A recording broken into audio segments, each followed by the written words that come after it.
Sufferings are temporary, but God's promises are eternal.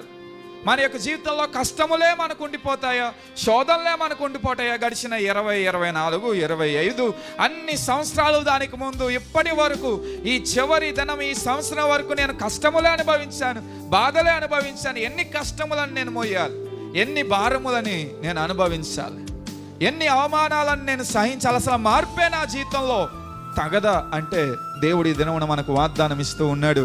2026 సంవత్సరాన్ని కష్టముల నుంచి వైభవము దిశగా ఆయన నడిపిస్తానంటూ ఉన్నాడు. హల్లెలూయా. శ్రమల నుంచి ఘనత దిశగా ఆయన నడిపిస్తానంటున్నాడు. హల్లెలూయా.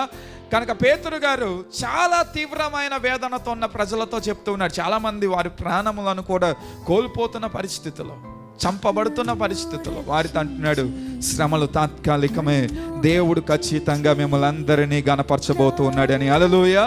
ఈనాడు 2025వ సంవత్సరం బాధతో నింపబడి వేచి చూస్తూ ఎప్పుడు నా యొక్క జీవితం మార్చబడుతుందని కనులారా కనులారా కనులారా కనిపెట్టుకుంటున్న ప్రియ సహోదరి సహోదరుడా, దేవుడు నీతో చెప్పమంటున్న మాట ఇది: నీ కష్టమునకు ప్రతిగా ఆయన గొప్ప ఘనతను నీకు ఇవ్వబోతున్న వానిగా ఉన్నాడు. హల్లెలూయా.